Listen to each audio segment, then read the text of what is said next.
Hello guys, how are you doing today? Today we're going to talk about a new topic. So it's kind of related to the topics that we've been talking about the revolutions, about the industrial revolution, the capitalism, etc. And so let's continue or let's start with this class. So let's start guys. Today's topic is liberalism and capitalistic economy. I'll remind you my name. My name is Mauricio Jimenez and this is your history class. In this Spectrum Knowledge, in this unit, we'll talk about the meaning of liberalism and some examples, review the meaning of capital, and see the definition of both words together in the economy.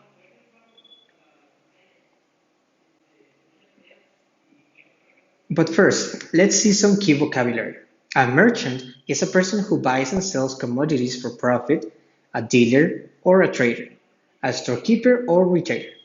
The profit is a financial gain, especially the difference between the amount earned and the amount spent in buying, operating, or producing something. The capital is a large sum of money which you use to start a business, or which you invest in order to make more money. So let's start with a question. What is liberalism? Liberalism is a political and moral philosophy based on liberty, consent of the governed, and equality before the law. In other words, liberalism expresses the need for more freedom and independent decisions in different social issues, while the Conservative Party wants to keep more regulated laws based on tradition. Here we have the example of liberalism, a person that wants individual freedom, equality of opportunity, and the conservatism, the importance of tradition, the gradual social change, and the state's or the government's role is to maintain order. How did the liberalism change the economy? The age of enlightenment not only changed the social and political theories, it also changed the way economics worked. Economic liberalism promoted great transformation. Now accumulated land was not important as to accumulate capital, or in other words, money.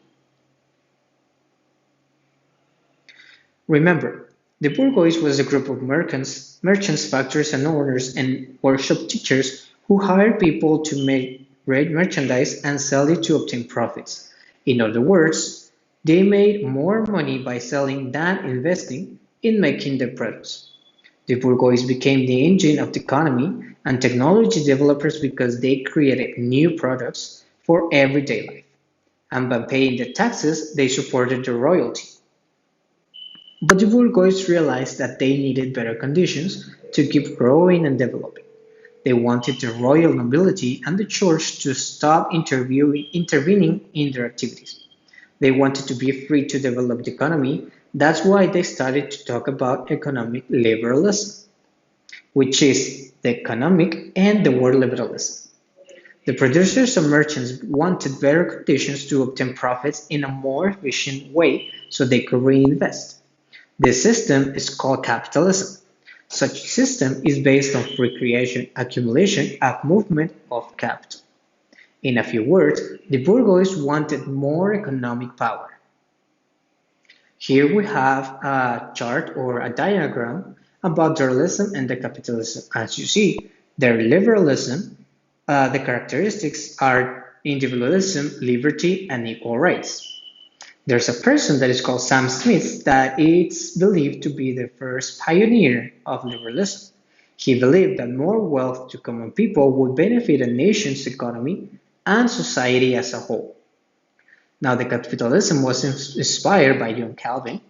The characteristics are the capital accumulation, competitive markets, a price system, private property, and the recognition of property rights, voluntary exchange, and wage labor. And the consequences of this capitalism movement is the social inequality, unfair distribution of wealth and power, materialism, repression of workers, and trade unionist, social alienation, economic inequality, unemployment, and economic instability.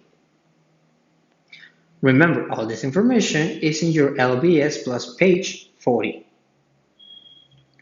For the activity, guys, complete the diagram from page 41 with the information presented in this video class. It's information that we just saw a minute ago. But don't forget, deliver your evidence on time. This means you need to send your work by the time you have history class. Always do a presentable job. Presentation counts. And any work delivered out of time will not be considered. That's it for today, guys. I see you in the next video class. Goodbye.